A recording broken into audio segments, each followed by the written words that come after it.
Consultation politique en RDC en vue de la création de l'Union sacrée pour la nation. Ces assises vont s'ouvrir incessamment. À l'initiative et du chef de l'État Félix Tshisekedi pour refonder l'action gouvernementale, il l'a dit lors de son adresse.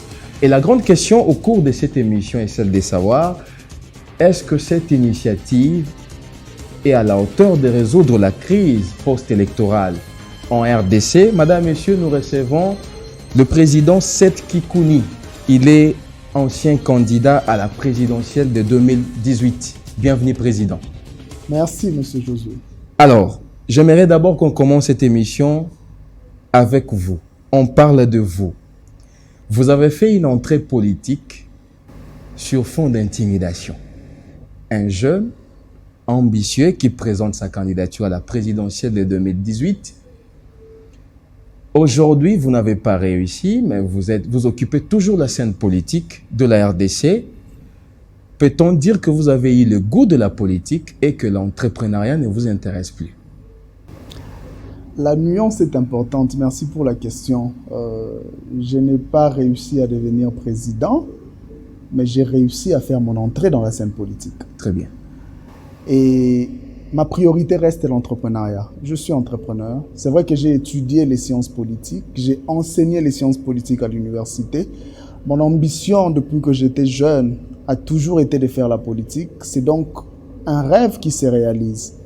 Mais ce rêve est alimenté et soutenu par l'entrepreneuriat, par ce que j'ai fait dans le privé. Voilà, donc je me définis d'abord en tant qu'entrepreneur. L'entrepreneuriat reste ma priorité parce qu'à travers l'entrepreneuriat, non seulement je contribue à la bonne marche de l'économie, mais aussi j'ai nourri plusieurs familles.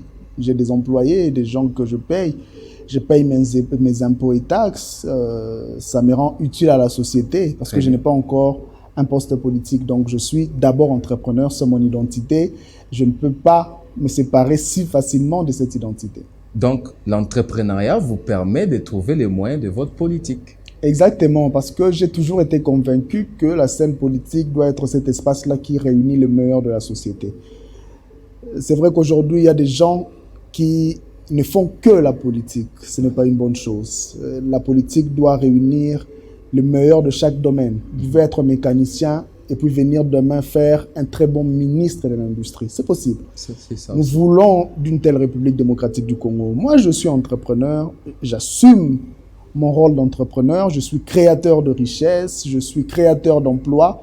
Et j'entre dans la scène politique parce que je me dis que c'est possible de gérer la République démocratique du Congo comme une super méga entreprise et créer la valeur ajoutée pour l'Afrique, pour nos peuples, pour le monde et puis faire décoller le pays.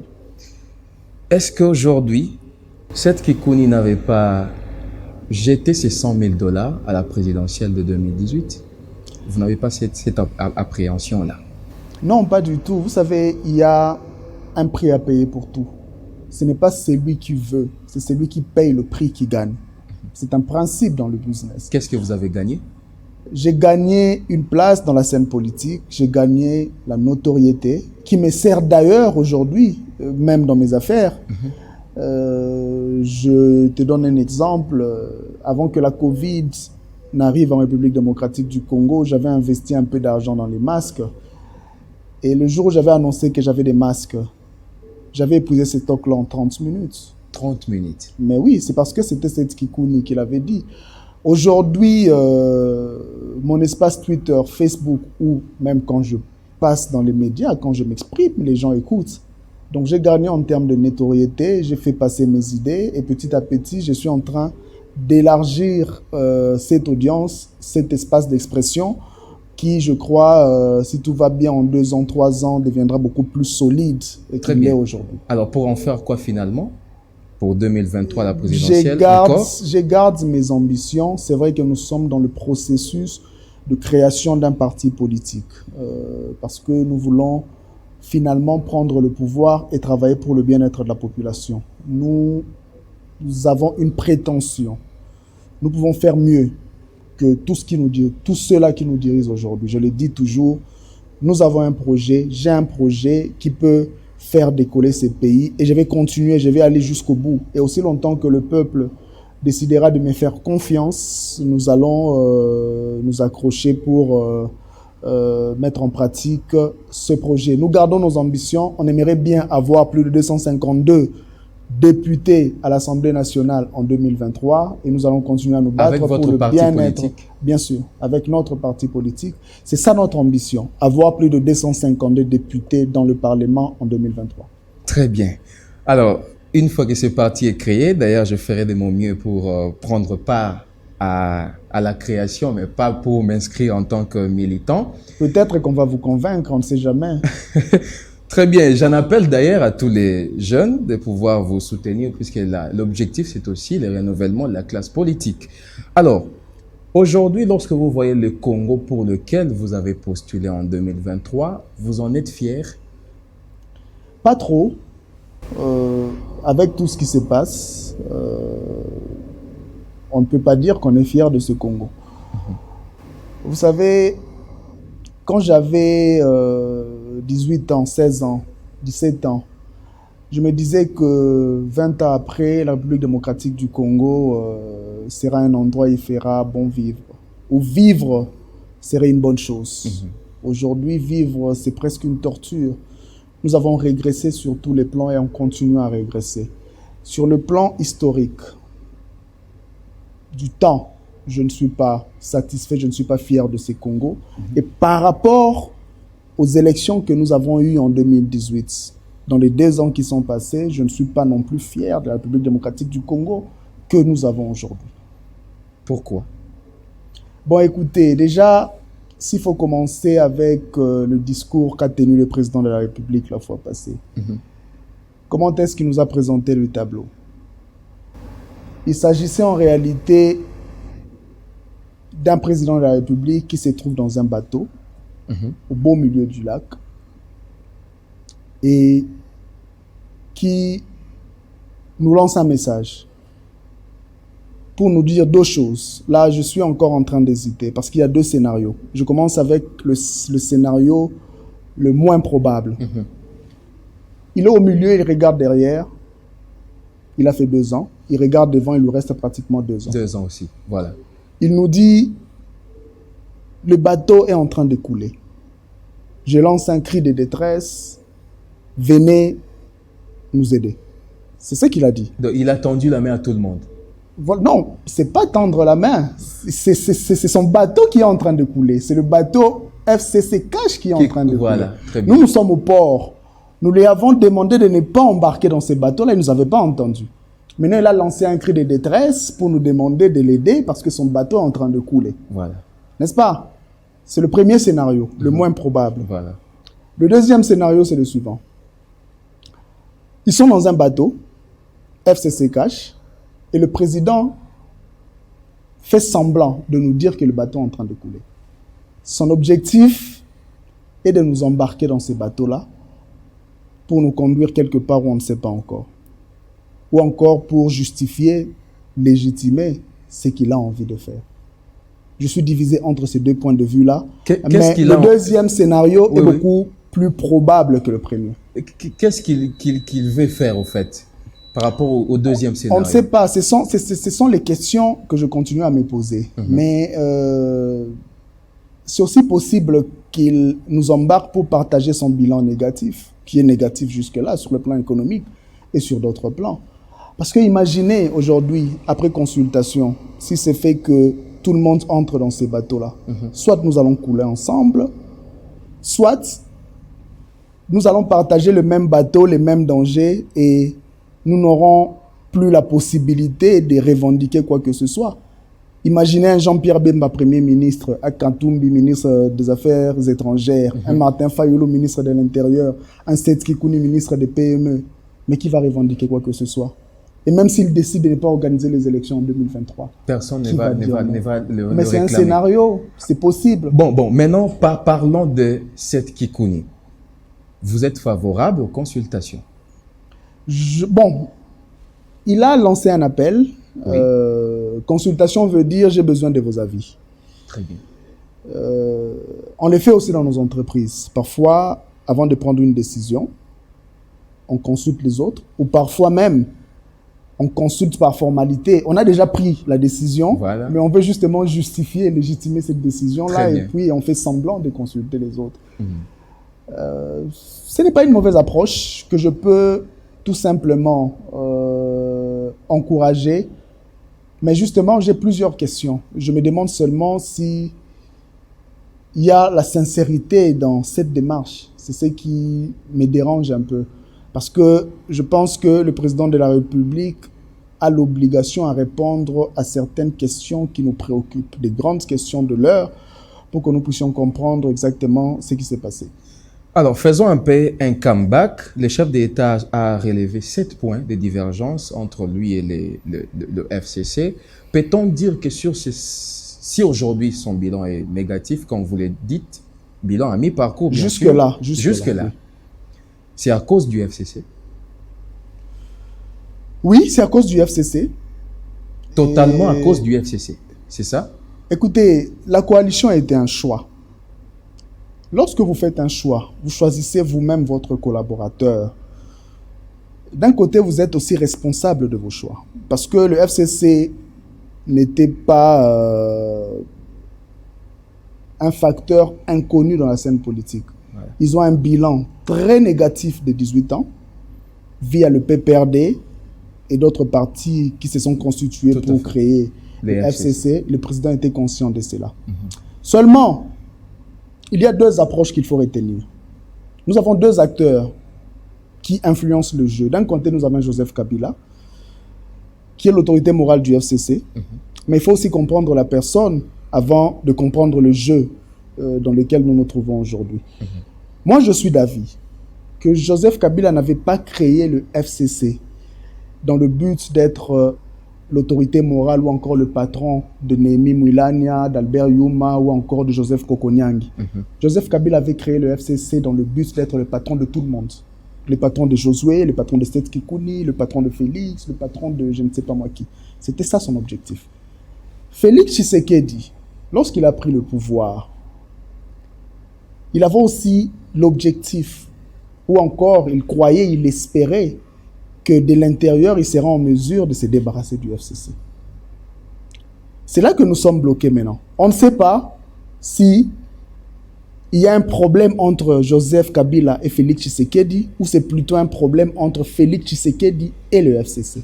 Parce que cette nuance-là est importante. Parce que s'il y a un problème entre Félix Tshisekedi et le FCC, et non Joseph Kabila, il se peut que Félix Tshisekedi et Joseph Kabila soient en train de jouer aux bons et mauvais policiers. Joseph Kabila, qui veut se débarrasser de ses états-majors, de Chadari et tout le monde, utilise Félix Tshisekedi pour justement se débarrasser de ces gens-là. Est-ce que vous comprenez? Je vous comprends. Donc, c'est vraiment probable, c'est possible. Je crois que c'est la théorie la plus probable, à mon avis, d'après mon analyse. Parce que là, j'essaie un peu de procéder au raisonnement qu'on appelle empathie. L'empathie, c'est voir la situation à travers les yeux d'une autre personne. Très bien. Quand je me mets dans les chaussures de Joseph Kabila, c'est ce que je vois. Quand je me mets dans les chaussures de Félix Tshisekedi, c'est ce que je vois. Ces gens sont des partenaires, ils ne sont pas dupes. Ce sont des gens quand même intelligents. Ils ont plus de renseignements, plus d'informations que nous.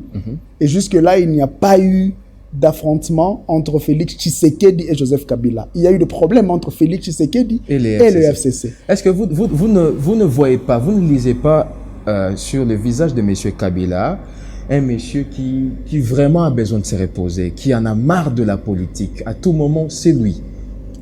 Il a d'abord été victime d'une pression inédite avant les élections 2018. Vous avez été au Congo.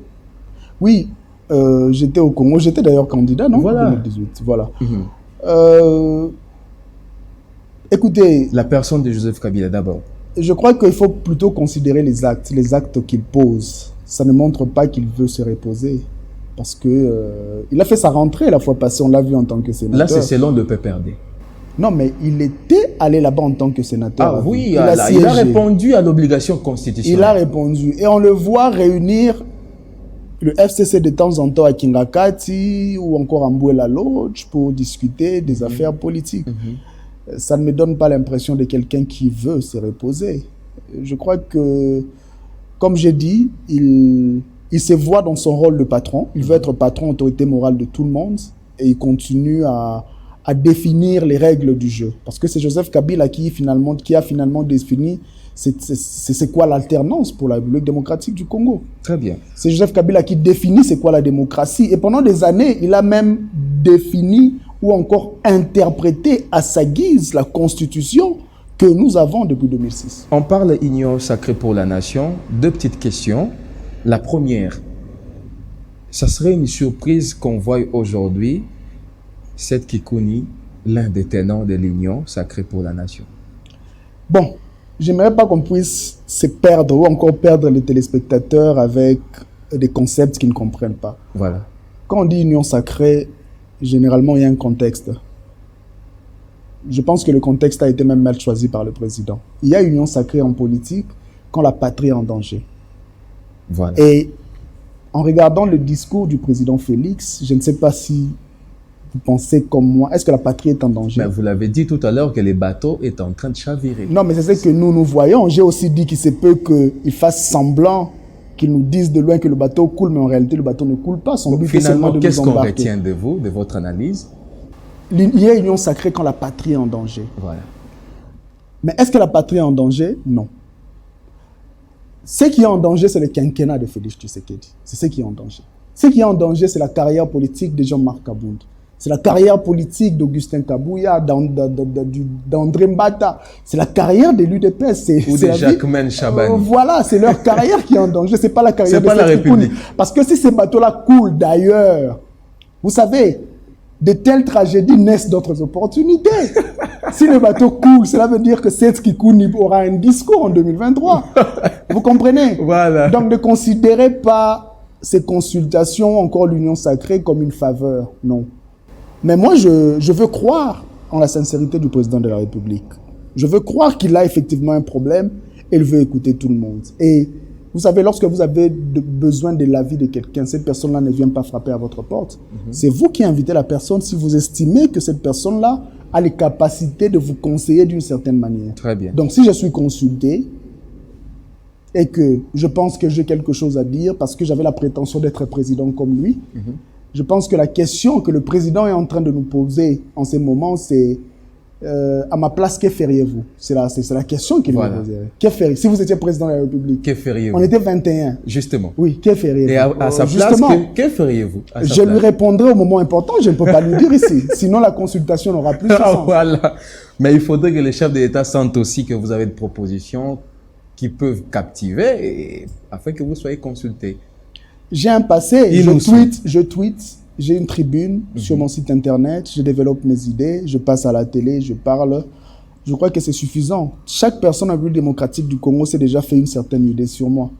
C'est vrai que je n'ai pas encore révélé tout mon potentiel, mais je crois que avec le peu que je donnais, que ce soit à la presse ou encore à l'opinion nationale et internationale, les gens ont déjà une certaine idée sur moi. J'ai des idées, bien sûr, qui peuvent aider les présidents de la République à sortir de ce pétrin, s'il se trouve réellement dans le pétrin. Très bien. Ou encore à lui trouver une formule beaucoup plus simple pour lui permettre de se débarrasser du FCC. Alors, vous avez bien brossé vraiment le quinquennat de M. Félix. Il se retrouve au milieu. Il a déjà fait presque 2 ans et 2 ans du reste devant. Qu'est-ce que, en réalité, l'union sacrée de l'opposition doit résoudre pour qu'il espère réussir ces deux années restantes? Bon, écoutez, nous sortons d'une période très difficile. La priorité doit toujours être l'économie. Parce que nous avons vu le budget adopté cette année. C'est encore de 6,7 milliards de dollars. Pour 100 millions d'habitants, c'est une blague. Vous savez, ce qui représente 6 milliards de dollars, en Turquie, ça représente le budget du secteur des séries télévisées, les Fatmagoul que vous regardez là. Voilà, pour toute l'année, c'est environ 6 milliards. Rien que le secteur audiovisuel. Audiovisuel. C'est notre budget ici. Voilà, une actrice comme Fatmagoul là, que vous suivez, elle reçoit 30 000 dollars par épisode. Par semaine. C'est notre budget national. C'est le budget de tout un État. Ce n'est pas la Covid peut-être, Président? Non, mais ce n'est pas la Covid. Notre budget tourne toujours autour de ces montants-là. À l'époque de Matata Ponyo, on avait frôlé les 8 milliards de dollars. Aujourd'hui, nous sommes redescendus. L'année passée, on était redescendu à 5 milliards. Félix Tshisekedi a parlé de 12 milliards. On n'a pas réuni les 12 milliards. Cette année, on parle de 6 milliards, 7 millions, 700 millions. On a presque le même budget. On n'évolue pas, on régresse, au fait. Alors, donc, la priorité serait économique, devrait être l'économie du pays, parce qu'on doit vraiment redresser notre économie. Parce que si vous avez une bonne économie, c'est en ces moments-là que vous pouvez financer tous les autres secteurs, les secteurs de la santé, les secteurs de l'éducation, les infrastructures, toutes ces choses dépendent d'une économie forte. Alors, si la priorité devrait être l'économie, comme vous le dites ici, c'est que réellement, il n'y a pas de crise. Puisqu'il y a aussi les communicateurs du FCC qui demandent au président de la République quel est le projet ramené au Parlement que nous avons refusé. En termes de budget, par exemple. Déjà pour que ces consultations marchent, il y a des préalables. Le président de la République qui invite les gens aux consultations, il doit être en mesure de dire à ces gens-là ce qu'il a appris et compris de cette coalition. Nous sommes à l'extérieur, c'est lui qui est à l'intérieur. Mais il avait dit lors de son discours, il y a 7 points de divergence, notamment... Mais ces points de divergence-là ont toujours existé. En fait, il a mentionné les problèmes que la République démocratique du Congo a depuis les années 90 en réalité. Nous avons les mêmes problèmes, ça n'a pas changé. C'est vrai qu'en termes de politique étrangère, il y a ce qu'on appelle une déviation par rapport à la politique étrangère de Kabila, mais les grandes lignes des autres secteurs, paix, sécurité, économie, sont restées presque les mêmes.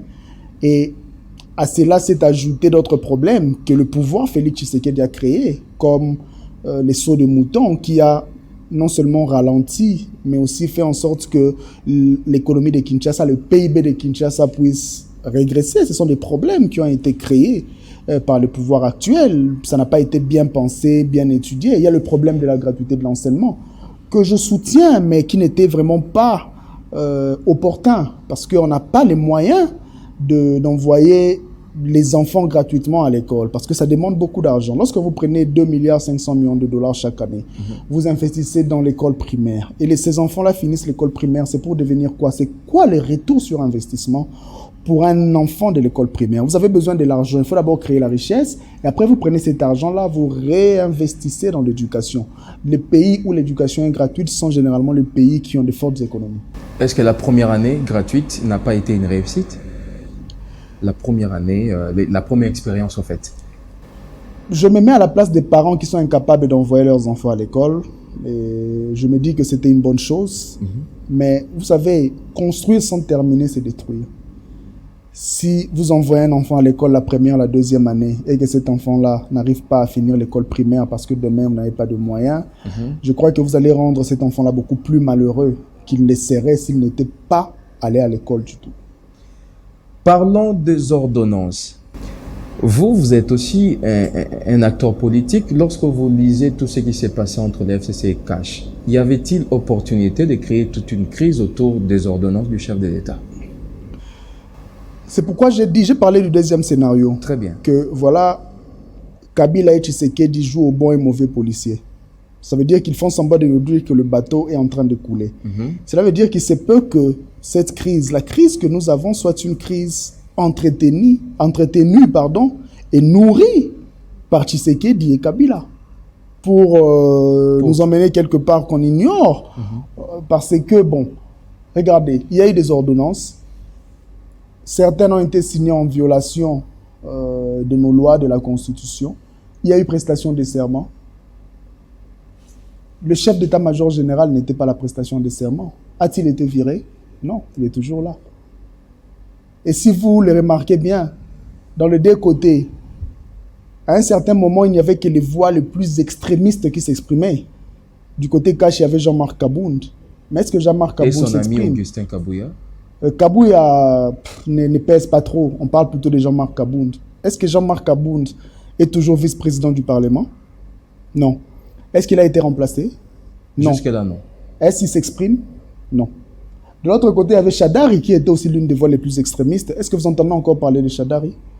Non. Alors, il y a plusieurs questions qu'on doit se poser sur ce qui se passe en réalité. Moi, je suis d'avis que toutes ces crises sont entretenues pour permettre à Félix Tshisekedi de prendre certaines décisions que Joseph Kabila n'était pas en mesure de prendre, mais qu'il souhaitait prendre. Certaines Donc, décisions, entre autres. Se débarrasser. Si Joseph Kabila veut se débarrasser de ses états-majors, c'est via Félix Tshisekedi qui le fera. On a vu Célestin Tundaka de partir. Ouais. Est-ce que Joseph Kabila a réagi? Non, il avait parlé de Yemei, mais l'intervention de Yemei n'est jamais venue. Mais derrière tout ça, s'il faut s'en tenir à votre analyse, que gagne la République après? C'est la question qu'il faut poser au président de la République. C'est quoi le plan? C'est la question que je me pose tous les jours.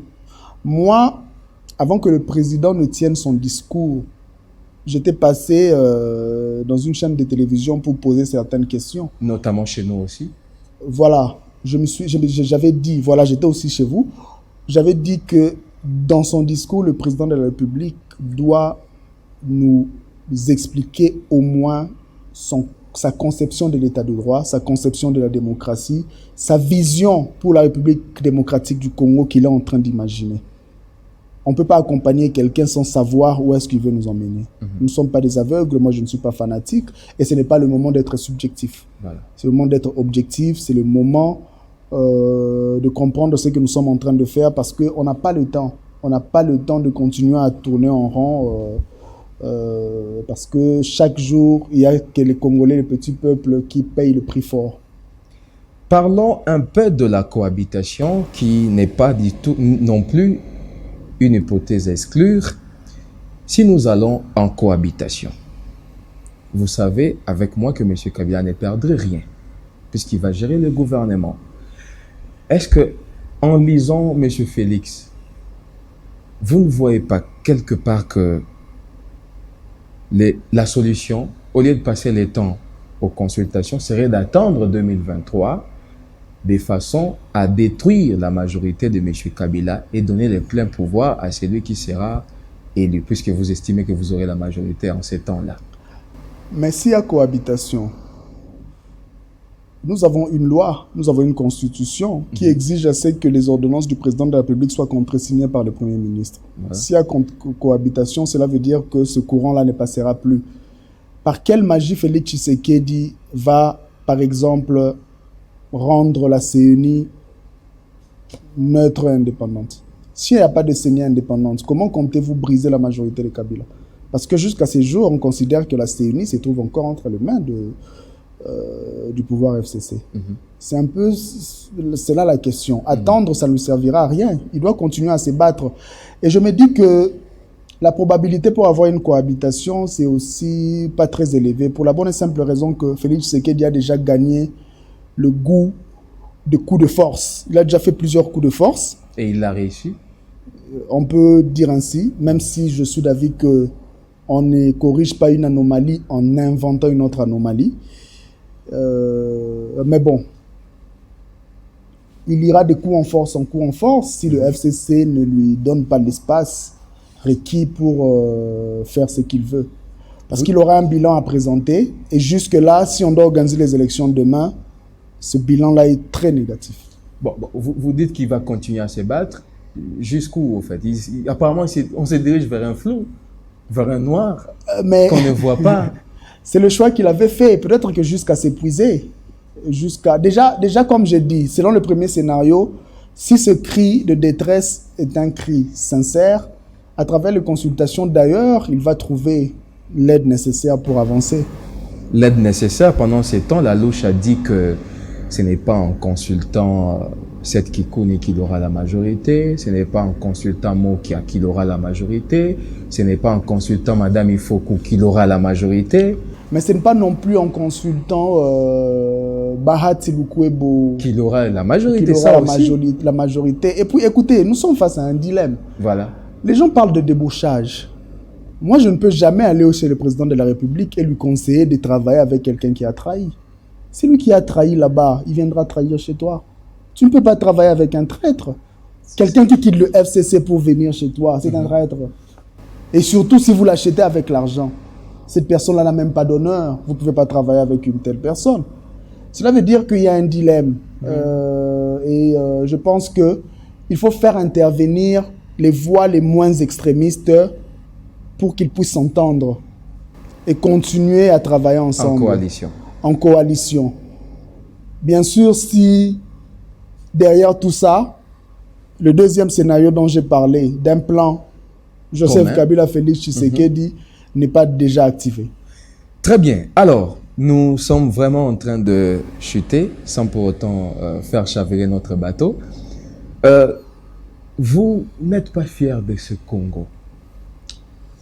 Quelle est la recette cette Kikuni propose ou proposerait à la nation après peut-être la création de votre parti politique?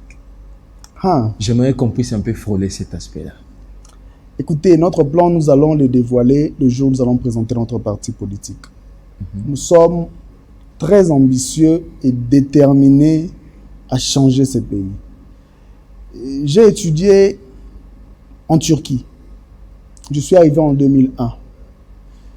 La Turquie sortait d'une crise économique extraordinaire. Ils utilisaient encore des millions. Il y avait une inflation très élevée. En 2002, j'ai vu quelqu'un prendre le pouvoir et transformer la Turquie en 10 ans.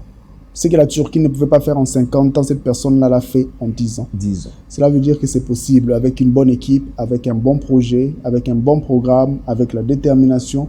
C'est possible de tout faire. On peut aussi travailler en sorte que la République démocratique du Congo puisse décoller en peu de temps. C'est possible. Et nous avons notre projet. Nous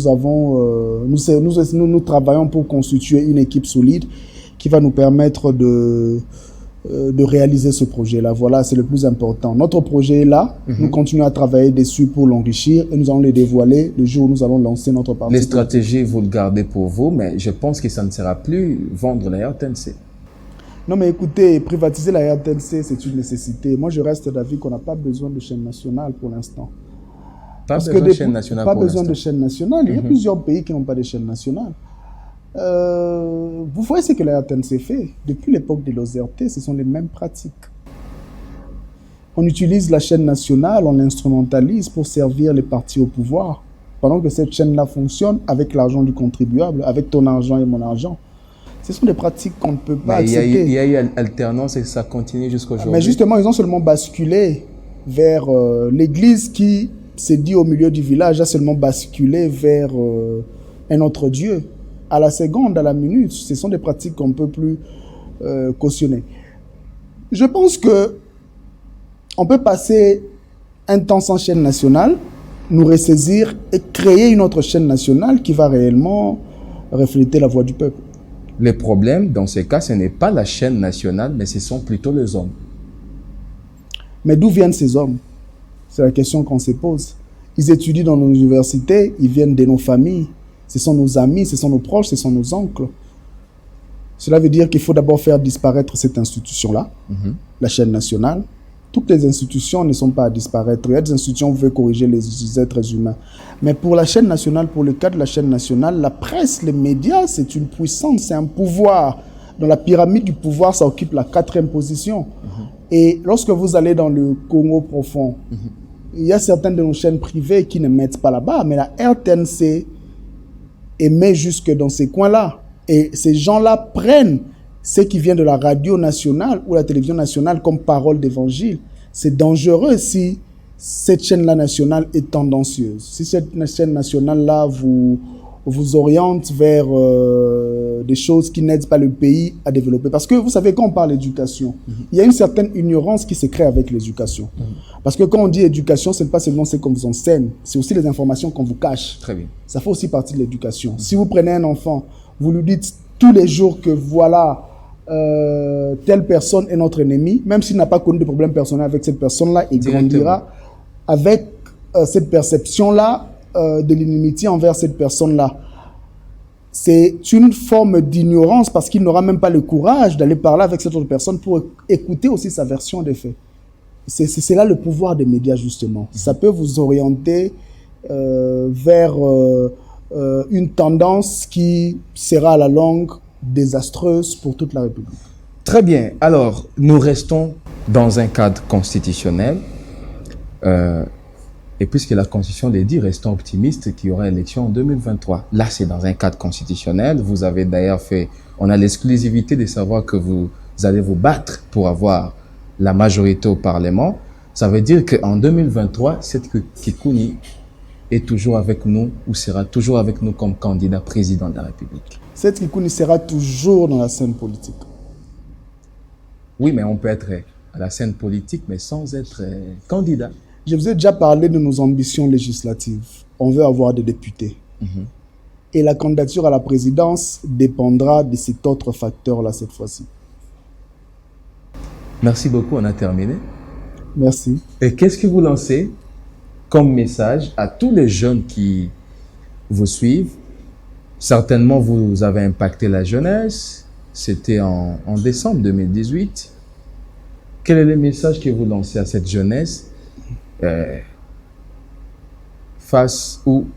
pour qu'on puisse déraciner les antivaleurs? Le premier message est qu'ils ne doivent pas désespérer. C'est vrai que je suis d'avis que vivre devrait être une bonne chose, mais malheureusement, vivre dans notre pays n'est pas du tout quelque chose de plaisant. C'est une torture. Nous souffrons tous les jours, mais nous avons l'obligation de rester optimistes parce que l'avenir, c'est nous. Nous constituons la majorité sur le plan numérique d'abord et c'est possible si nous réunissons nos forces, c'est possible pour nous de renverser toute tendance, toutes ces forces qui compromettent notre avenir. Donc, je suis là pour susciter l'espoir. C'est ce que j'avais fait avec ma candidature. C'est ce que je veux faire avec le parti politique que je compte lancer. C'est ce que je veux faire avec le projet de société que nous allons vulgariser à travers toute la République. Tant qu'il y a la vie, à l'espoir, c'est le message que j'aimerais donner. Tenons-nous debout, donnons-nous la main dans la main et nous allons arriver à relever ce pays. C'est ce que je peux dire. Merci beaucoup. Vous avez été excellent tout au long de l'émission. La jeunesse, c'est vraiment ça, la force. Vous estimez qu'il y a encore de l'espoir ou la politique congolaise peut compter sur la jeunesse? On peut puiser dans la jeunesse pour venir faire autrement les choses? Il y a beaucoup de travail à faire, mais c'est possible. C'est possible. Ma propre vie, c'est une histoire extraordinaire. Je ne suis pas héritier d'un homme riche. Je me suis battu. J'ai utilisé mon cerveau, j'ai utilisé les opportunités pour atteindre un certain niveau. Et hier, j'étais candidat président de la République venant de nulle part. Je n'avais pas un grand frère politicien, je n'avais pas un soutien d'une autorité morale d'un parti politique. Je me suis présenté comme candidat président de la République. J'ai eu la prétention de diriger ce pays. Je continue à entretenir cette ambition. Donc c'est possible. Si au niveau individuel je l'ai fait, au niveau collectif on peut le faire. On peut renverser toute tendance, on peut prendre en main notre destin et on peut faire bouger les choses. Madame, Messieurs, Seth Kikouni, c'est bien lui qui était notre invité, ancien candidat à la présidentielle de 2018. Moi, j'aimerais plus qu'on vous présente comme tel. Ok. Entrepreneur. Acteur politique. Oui, très bien, nous vous fixons rendez-vous très prochainement. Je vous annonce déjà que le président Seth Kikouni va revenir après les consultations. Merci beaucoup. Merci beaucoup.